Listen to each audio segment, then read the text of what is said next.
Y vamos a ampliar este tema del dólar con una especialista. Estamos en comunicación con Victoria Lambruschini, ella es economista. Muchísimas gracias por atendernos. Bienvenida. ¿Qué tal? Buenas noches. Buenas Buenas noches a toda noches. la audiencia. Muchas gracias.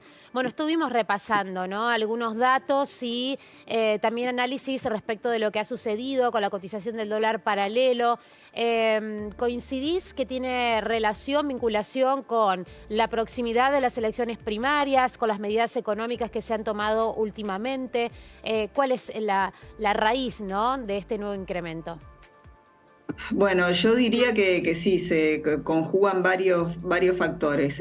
Bueno, esto ya lo hemos charlado en otras ocasiones. Argentina, por su historia monetaria y financiera, hay una tendencia a que en los años electorales la gente que tiene capacidad de ahorro trata de pasar sus ahorros, convertirlos a dólares por la propia incertidumbre, bueno, de quién va a ganar las elecciones y qué medidas se pueden llegar a anunciar después de esas instancias.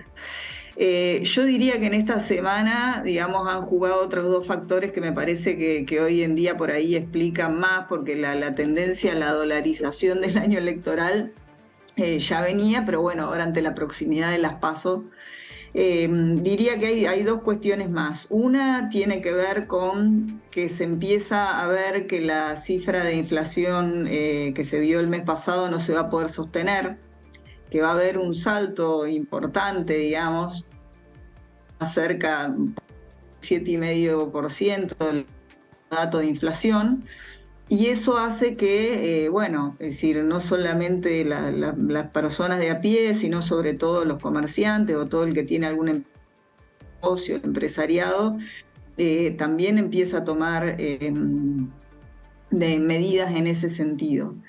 Y por otra parte está el tema de, bueno, el ruido que hizo lo del FMI. Eso me parece que es muy importante en este contexto. Explica sobre todo las cotizaciones de los dólares financieros, que como bien vos reflejabas, en su medida también tuvieron, digamos, movimientos importantes, sobre todo el contado con liquidación, que es el que más le cuesta controlar al gobierno. Y eso tiene que ver con que la posición del fondo, a diferencia de lo que dicen tanto oficialistas como opositores, es muy dura.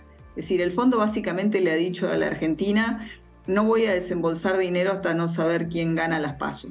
Claro. Y como las PASO vemos que hay, digamos, una incertidumbre muy importante en cómo van a ser, porque las encuestas, por el malestar social, digamos, la gente no responde a las encuestas, se calcula que va a haber una alta abstención, etcétera. Entonces la incertidumbre se ha acrecentado mucho más. Y eso creo que también fuerza como un plus en la demanda de dólares por parte de las empresas, pero bueno, también de todas las personas que tienen capacidad, digamos, de ahorrar parte de sus ingresos. Y sabemos que el mecanismo en las corridas es un poco así en manada. La gente todos los días ve que el dólar blue sube 5, 6 pesos, 7, y dice: mañana va a estar más caro. Entonces, aunque el precio me parezca una locura, me conviene comprarlo hoy. Entonces, yo diría que ese es el cóctel que hoy está explicando un poco el desempeño de estos dólares. Y hay algo más tendencial, que es el año electoral, pero están estos otros dos factores vinculados a la inflación y creo y al ruido que ha hecho el tema del FMI que están generando esto. Por otra parte, en el contexto del programa de incremento exportador, hubo liquidaciones a partir de las exportaciones que se realizaron desde el agro, con una motivación que tiene que ver con el dólar agro a 340 pesos. Con una liquidación que superó los $1.600. El gobierno espera llegar en los próximos 19 días a $2.000, a 2.000 millones, perdón, de dólares. 1.600 millones es lo que se ha liquidado en estos últimos días. ¿Qué lectura haces de esto?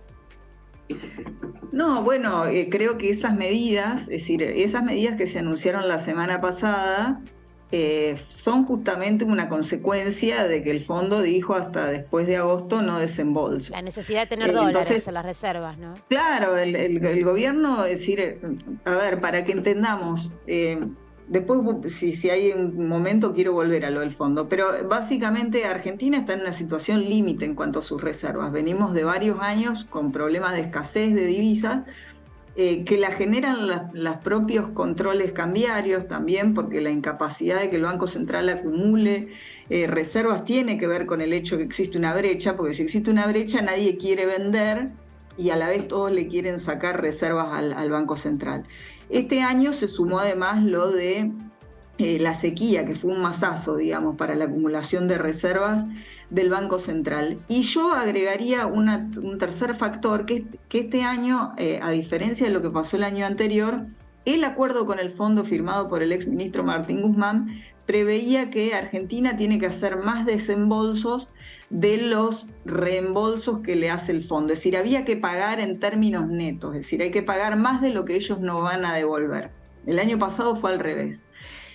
Para que la audiencia se dé una idea, digamos, nosotros este año en total al fondo hay que pagarle cerca de 21.000 millones de dólares y el fondo solamente nos va a terminar reembolsando menos de 13.000. Es decir, hay que pagarle unos 8.000 millones de dólares netos. Bueno, en lo que va del año y producto de esta postergación que produjo el fondo, Argentina ya le lleva pagado 10.000 millones de dólares, que en los últimos casos se le ha tenido que rebuscar con este préstamo de la CAF, con el swap de China. Hoy, para el pago de estos intereses, con este préstamo de Qatar, de derechos especiales de giros que hizo Qatar. Es decir, pero eso es otro agujero, digamos, en la falta de divisas. Entonces, en este contexto, este dólar maíz o dólar agro y todas las medidas de control de las importaciones que se han tomado son medidas límites. Entonces estamos hablando de 1.600 millones de dólares y se logran juntar los 2.000 millones de dólares o incluso se supera esa meta. Son todos paliativos menores respecto al agujero negro que hay en términos de la provisión de divisas. Pero yo creo que, bueno, eso ha tenido el efecto que esperaba el gobierno y en general todos los analistas más especializados descuentan que el día 14 de agosto va a haber nuevos anuncios profundizando las exigencias que ha planteado el fondo, porque en definitiva el fondo ahora, al no haber hecho el desembolso, tiene obligado un poco al gobierno a seguir determinada senda. En lo que el gobierno creo que nunca va a transigir es en producir una devaluación de golpe, porque sabemos que la situación como está con la inflación y con la historia que tiene este país, una devaluación de golpe produce un traslado automático a los precios. Y eso no creo que lo haga este gobierno, por lo menos hasta que termine su mandato. Pero claramente después de las PASO van a haber nuevos anuncios porque la situación en términos de reservas internacionales del país es muy aguda. Sí, pase lo que pase, bueno, ¿no? El resultado que se dé, inmediatamente se van a anunciar seguramente estas medidas, nuevas medidas. Y sí, porque en realidad Argentina ya está en negativo, es decir, hay 9.000 millones de reservas netas negativas, es decir, no están directamente. ¿Y cuál es el objetivo del gobierno en este contexto? Bueno, no, digamos, tratar de que las importaciones no se frenen tanto, porque este país importamos muchos insumos, y entonces eso, bueno, para tratar de que no tenga tanto impacto en el nivel de actividad. Pero yo creo que los controles van a venir más que nada por encarecer ciertas importaciones, por limitar aún más la demanda de estos dólares para ahorro, para dolarizar sus ganancias por parte de las empresas, que son parte de todas estas medidas que se han estado tomando ahora. Un poco el salto del dólar blue se explica por eso, es decir, Claro. se han limitado la capacidad de comprar dólares por otras vías. Entonces, bueno, la única que queda Es el mercado para informal. muchos sectores es ir a esta cotización bueno, que está mucho más fuera del control de las autoridades. Victoria Lambruschini, economista, como siempre, muchas gracias. No, gracias a ustedes y que tengan buenas noches. Buenas noches.